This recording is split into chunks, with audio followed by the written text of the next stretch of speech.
Hello Infernoble friends. So we are back. We went to the Peruvian Nationals with this Infernoble Brave deck. We performed, I think, really good. So we're gonna talk about the matchups and the results and the event later, probably in a separate video, because I wanna go really in depth with the details about the matchups, about the possible misplays, about the pro tips, the combos, and I think it's gonna be better for you to understand that after the deck profile, so you have a better idea, a better understanding. So we're gonna go right now with the deck profile. Just a quick shout out. This is a playmat and the sleeves that we got because we got to the top 128. It's not a big deal. We're trying to get to the top 16, but anyway, we achieved what we can. Shout outs to Andres Gonzalez, friend from school. He lent me his access code, Didi Kraus and Gamma. To Naim, judge, a Peruvian judge, also a cool guy. He lent me his Appaloosa. So yeah, I don't have those cards right now, so these are just proxies, blanks, but you know, those were in the deck, and I think those cards were really important, especially the extra deck monsters. Okay, so we should start this with the main deck. So we're playing 60 cards, and let's begin with this. Foolish, right, and Temple. Okay, so these 7 cards were like the most powerful cards in the deck, because this is an Omni Negate and it's pretty cool. We didn't have this before in Infernoble. I know that a lot of you like the synchro variants of Infernoble, but for me, my testing and my, you know, what I like to do, so I decided that this was more competitive and had a higher ceiling, so this is why I chose this variant. Having an Omni Negate is really strong. We don't fear to Nibiru or Imperm as much as before, and going second, this helps a lot, especially because Dracoback is a card. And Foolish can also be used to get Pleth, to get PKs.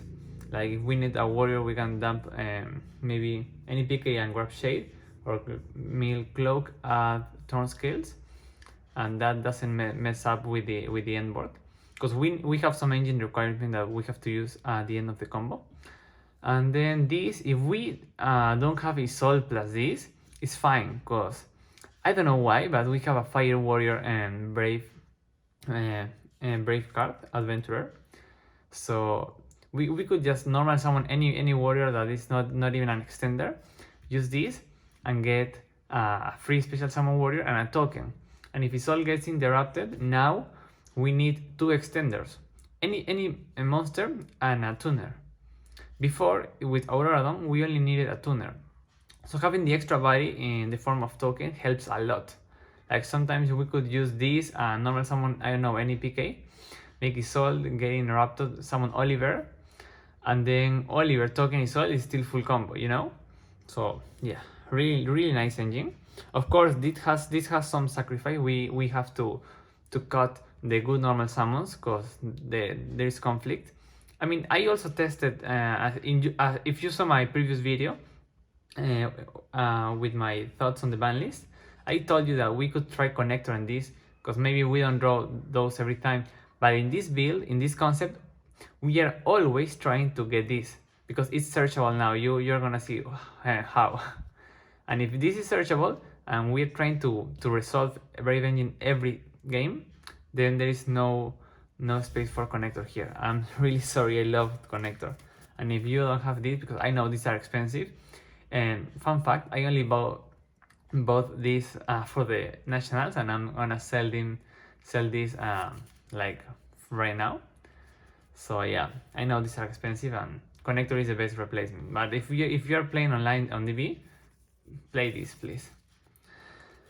Okay, now the next best card of the deck, and these are of course the 7 Roras. Like, no need to explain there. Right now, these don't achieve the Ogier Renault combo, but or these are one card combo, but these are still pretty solid extenders. These are exactly what we need because they help. First of all, the Durandal is not needed to save. We are not gonna search this with power tool, so we can burn this and get follow up better now. Like, you know, any Fire Warrior, and then use any of these. I mean, use Heritage to get this to get Renault summon itself, grab this back. So now when we Isolde add, we have this plus Gearfried. So we already have a nice follow-up for the turn 3. And that's pretty cool. It comes up a lot. And then this can get PKs, which sometimes helps because sometimes level 3 is the best monster we can normal summon. And yeah. Now the best extender besides Searchers. Of course, these 7, because these are generic, like they don't have any requirement. You don't have to play traps, and guess what, 60 cards, 1 trap, no problem. Of course we miss impermanence, but man, this is really good. Also, this is part of the combo. If we use this early, we have to search a way to put another level for monster, because this is really important. So we are not maxing out on this, and we are not trying to max out on the PK, so we can normal summon PK, search this, and have it as an extender. This is only really an extender going second, because going first we want this as a combo piece. And then these guys, we rather Flint for now, because if we open Brave Engine, we need to be able to resolve Rite of Armesir, put the continue spell, and then make a summon, so we can search the equip spell as a free discard fodder for the other effect where we search the Omni Negate. So if we open with red layer, we cannot do that because we have to summon this and then summon the token. That's why right now Flint is better, just because of that fact. But yeah, these are pretty good. We can use any of these and the normal summons that are not too good, like any PK or the Code Breaker that you're gonna see later. And that's full combo. So yeah, 7 Roboras and 7 Ds, like 14 generic warrior free summons. Who doesn't love that? Now, the best part of the deck, Infernoble, of course. I mean, besides the 7 Roboras, having this is important, really important. So why maxing out of everything? Well, there's a really simple explanation. Brave Engine. Man, with Brave, this or this, we get access to a Fire Warrior if we need to. So we can summon the Fire Warrior that you're gonna see later. It's this guy. So we can summon him, and then guess what? We can summon Renault. Then the Brave Engine, even if we go for the Omni Negate and not the Fire Warrior, we get an equip that is gonna be on field, so we can cost it for Oliver, or again cost it as Vanish for Gearfried. So yeah, these are live pretty often with the Brave, and by themselves, going second especially, this helps a lot. Like Gearfried, like opening something like Rite and Gearfried, man, you can break boards with that, trust me. especially if you know how to bait the opponent interruptions, because this is really an unexpected unexpected deck. So they don't know where to interrupt us, and that's really beneficial. Sometimes we can pretend we are on PK, and they're gonna DD our monsters, and we don't really care that much. Or they're gonna pop Rusty on normal summon, or who knows.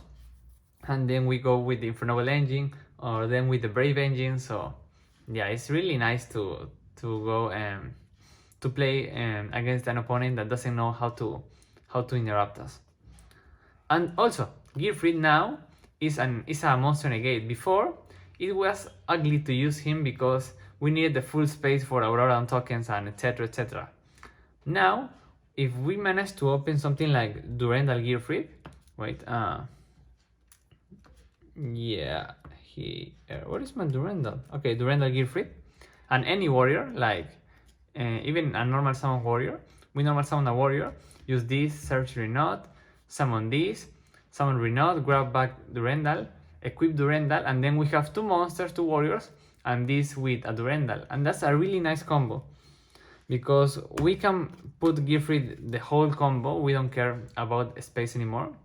That's why we are playing Brave, because we have 2 empty zones the whole time.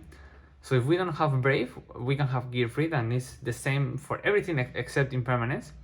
And even though they could imperm at the wrong spot, you know, because they don't know how to handle this deck, especially in game 1. So yeah, going first, this helps a lot as well. And Renault, you know what? Now we have a funny combo. We can Isolde, mill Durandal, summon Renault, grab Durandal back, and that's full combo. Of course, we are not getting a Phoenix Blade in that variant, but you don't need Phoenix Blade here for the full combo, you know? And trust me, that line comes up sometimes. So yeah, not much else to say. Going second, we usually cut some Olivers because these are -1, and this breaks board, and this is +1. So yeah, math. Now the not so good monsters, 4 PKs. So why this 4? It's really weird. Like this has a reason. Okay. So first, because we are playing turn, we have to play these 2. The idea is to summon this off Isolde. We don't want a normal summon use the effect because Brave restrictions. And why the extra PK? Because we are playing Rusty, and if we resolve this later in the combo, we still want to use Rusty, and we need something to mill from the deck. So we need an extra copy, and this could be any PK. There is an argument to play a second turn scale because 1 card combo, but because Brave is searchable, and we want to get to Brave, we don't really want a normal summon use effect, so we rather have this. So now any of these, or Foolish, or Shade, or Rhoda, makes this an extender, so it's not so bad. But yeah, it's up for debate. The extra PK could be a second turn scale if you want more consistency. Up to you. The Dolphin, we only play 1 because Isolde can summon this. So there is a combo where we only, if we have Isolde and a tuner extender, we can mill 3, and if this goes through, is full combo. We summon Dolphin, read the hand, and get hand knowledge. We learn what do we have to play around, if they have Twin Twister, if they have Kaiju, or if they have whatever. So now we know how to readapt the combo to make it as resilient as possible. And yeah, it's all this, and any tuner extender could be Oliver, could be Renault, could be an equip, or could be normal summon a hand trap. It's full combo, okay? So yeah, there is an argument to play Dolphin. If you are afraid of roll, you could get to Isolde, and like always, don't search, summon this, rip a possible roll, and full combo. Because roll hurts this deck a lot. But yeah, this is a good way to play around that. Also, if we have Brave negate, this is crazy. Like sometimes the deck is full gas, and we can have Brave, Isolde, a tuner extender, maybe an extra Renault, and we summon this, rip something from hand, or they hand trap Isolde so we don't get to Dolphin, and then if we have a gas, we can still full combo and the Brave protection. So yeah, Dolphin is really good still. We don't want to normal summon this and use the effect, but sometimes we have to, you know. Now the rest of the warriors are these 3, and with this is all the warrior access, you know. Like we are going from the best to the worst cards in the deck. Talking about card rolls, because these are all starter or extender. Yeah, even this is just a starter, like normal summon, special summon Flint, full combo. But yeah, this is probably the worst. This is the new Gemba, and these guys they help sometimes. Like going second, this is a bounce. Also, if we open Brave, then this is a free summon. This is another Flint, a big ass Flint, you know, 2300. So it's a red layer Flint in 1 card. And yeah, there is a really solid reason to play this, and it's not only because it's gonna unbrick our combos sometimes. If we don't have 2 warriors, we only have 1. The other reason is that I told you that Brave is searchable. You wanna know how? I'm gonna tell you later. But if you wanna know what do you need, okay, I'm gonna tell you now. Isolde plus any monster on board. So if you have Isolde plus this, even though this could look like a brick, you can still make Brave negate, and then this could be the extender you need, because when you have Brave, this is special summonable. So yeah, and then Faithful could be this, could be a token, could be the Omni negate. Yeah, so these are all the warriors. So they can be revived from the graveyard, so we can normal summon this and use it for result. We only have to not banish it for Phoenix Blade, and that's it. Now the non-warriors that are still like quote-unquote extenders, Black Griffon. So these can be normal summon, can be this card, and yeah, we use this for Hulky, and this can put back the bricks. There is an argument to play Jet Synchron that is not banned, is at 1 right now, but we rather put the bricks into the deck. That's more valuable for us. Also under Lancia, this is an MVP, because this can revive a lot of times. Yeah, this is for the Brave Negate, not much to say. Conflicts with Red Layer if you only open this, but almost never happens. Now the pseudo extenders, just revival cards, you know, good equips for result. Sometimes going second we side out DDR, or if we are facing a deck that vanish, we side out the fossil. Like a Mirror Jet, for example, we of course wanna have the chance to hard draw this and then revive Isol and full combo. And now the 4 quote-unquote bricks of the deck, card that we never wanna draw. From best to worst, I think. Dracoback, like going second can be a bounce. This also works with Shade, and Shade is kind of searchable, so it comes up. As fodder for Gearfried, for Oliver, yeah, really useful. Sometimes you don't want to use the effect to put it on the token, because you have a Renault without any equip, so you rather summon Renault and get this to hand to have it as follow-up instead of having it on the board. Discard fodder. This is part of the combo. This is like the main piece of the combo, because this accesses the boss monster that you are gonna witness in a bit. And then this is the worst brick. This is the Cold Wing. Like this is 001 and this is Cold Wing. Okay? And if we draw this, it's really hard to make the boss monster. I would say it's impossible in this version. You will need some other version that spams level 4s, then it's possible.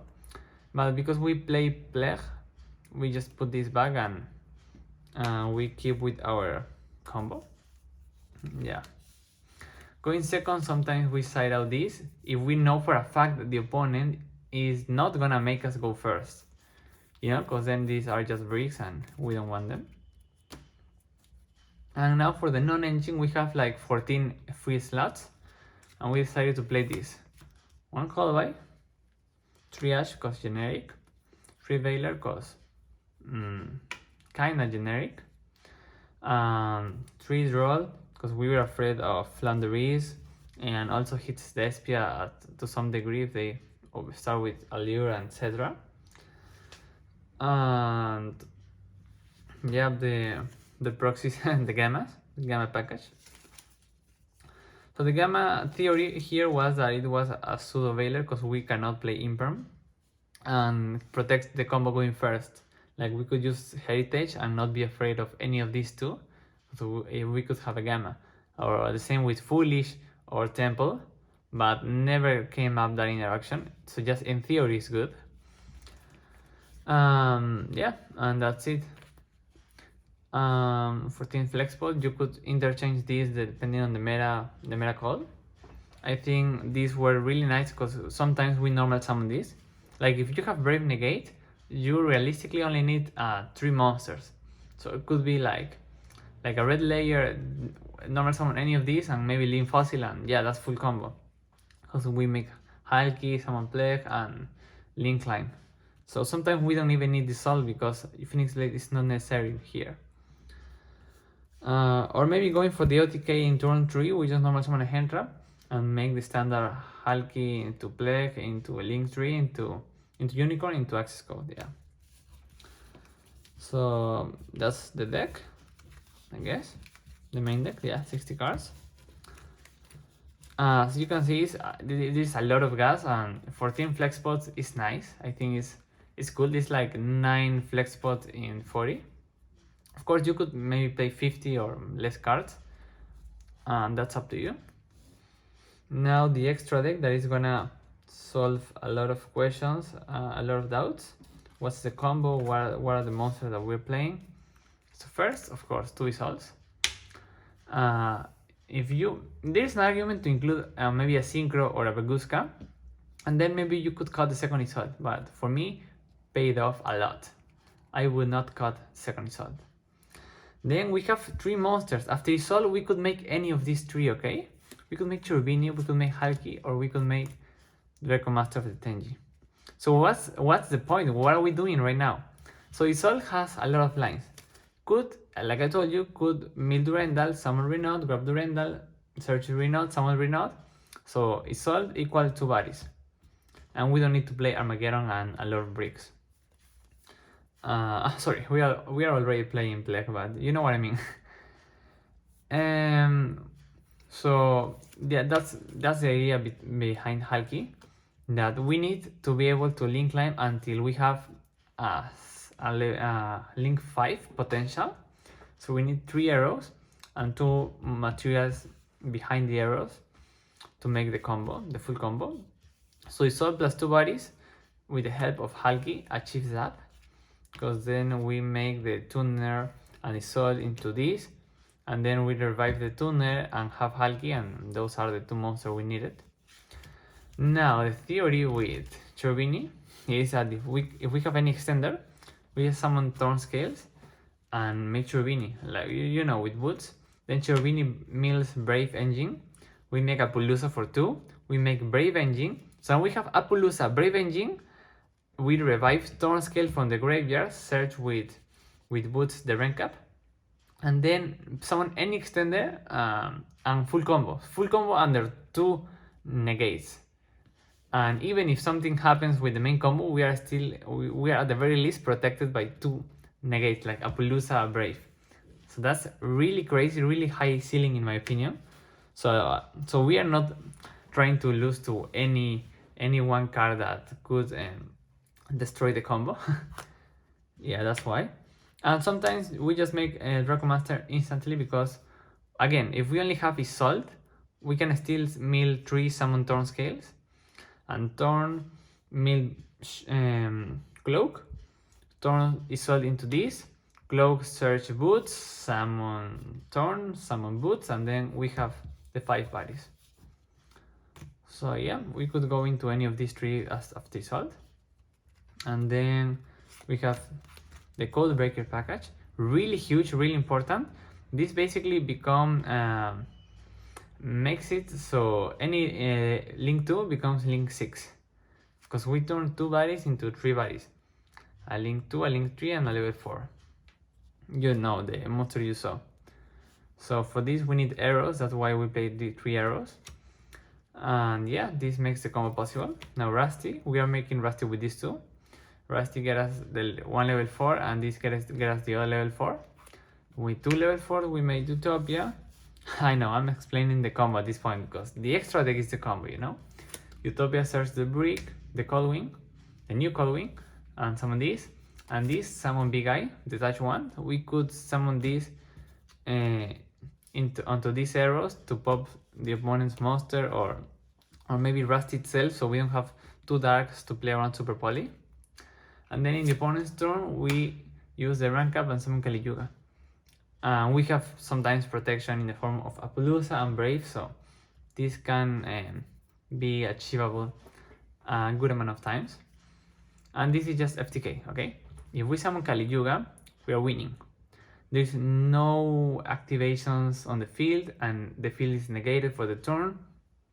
The opponent can only play with effects in hand and the graveyard. And they could do some stuff, you know, maybe be sure about this, but you know what? That's it. We still have like 4 big monsters. We have Durandal and Gift in hand. If we set up correctly, we're gonna have a temple in the graveyard or a PK. So we have a lot of follow-up, and it's easy OTK at that point. Yeah. So if it gets summoned, we win. If they set 5 pass, this has a quick effect heavy storm. So we win no matter what. No matter what.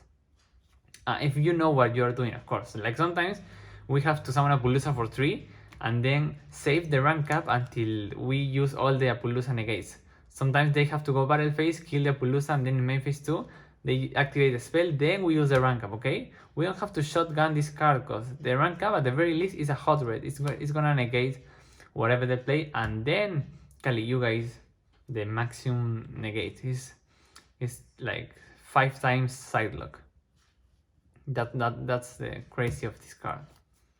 Of course, it's not perfect, okay? It could lose to Zeus if you don't get ready for that, if you don't have the follow-up. In the Zodiac area, sometimes I would wait until they summon Burbo and then use the rank up to summon this. So the XYZ had the effect negated, could not attack directly, and then we have everything in attack. So a lot of time we summon Griffon and Token in attack because we don't want them to have Zeus access. Yeah, just so you know. Then the flex spots, well, not really flex. Unicorn is really necessary. I almost cut this for Baguska because if we get Droll or Lancia and we cannot make this, like Akali Yuga, at the very least with 2 level 4s, we could make Baguska as a plan B, but didn't come up as much as this. And we can already put in their options like Apollousa, Gearfried, Brave, Non-Engine, Dolphin Rip, etc. Apollousa and access code, yeah, proxies. Really important access code, like going Code Breaker engine, then access code going second is really easy to OTK people. And yeah, and Apollousa, don't forget that we need to make Apollousa 3 negates if we wanna like go safe in going first. Because when we summon the level 4, he's gonna make Apollousa lose 1000 attacks. So if Apollousa is only 2 counters, it's not gonna be an interruption at some point. And if the opponent reads, they could Nibiru you there. So be aware of that interaction. That's the extra deck. Now for the side deck, we have 3 DD Kraus. Again, shout out to Adrian. For Despia and Rogue, 3 Nibirus because Sorcerer and Rogue. And then back row removal, triple twin, because against Thunderis is crazy, and you know what, we don't want to lose to anti-spell. And then 3 more back row removals. This was really nice against an Eldritch matchup, because they set 5 pass, flip anti-spell, we set 3 pass, they do some stuff, we go back to our turn, flip this, and GG. Red Reward, didn't see it, but you know what, we have to play this. And then Punk, yeah, could be a Lightning Storm, could be another card, but it helped. Like against a Despia player, we break through 4 or 5 interaction with just Engine and Punk, because he was able to pop the opponent's monsters on the board, the Mirror Jade. So when they used the Brandy in red, they didn't have any monster on board to summon Chimera, so they had to summon Masquerade, and we could OTK through that. And the very last 3 cards, 3 drag them. This is kind of a meme card. Could have been Crossouts, TTT, or Bell, or any other hand trap. For me, it was like a flex spot at this point. I wanted more consistency going first. I wanted to be Droll. And yeah, this also unbricks the hand. Like if you don't have enough gas, like you are ripping an opponent hand trap and then draw 1, you know? Almost work out. Like I brick once, opening this Callby and Griffon, Codebreaker and Driver, I think. And we use this and draw Durandal, but we made the opponent draw an Ash. So they used Ash on Durandal because they knew our hand and it was GG. But in theory, it's cool. But yeah, it could be whatever. You don't have to play this, okay? So yeah, that's all the deck. Couple of tokens for the Brave, for Nib. Sometimes we just use the same. Yeah, I hope you like the deck profile. Like I told you, I'm gonna talk about the match in depth and maybe some combo theories and some ideas. I already have a lot of ideas about how to improve this concept, this deck, but trust me, it has a lot of potential. Hope you enjoyed this deck profile and see you in the next video. Bye.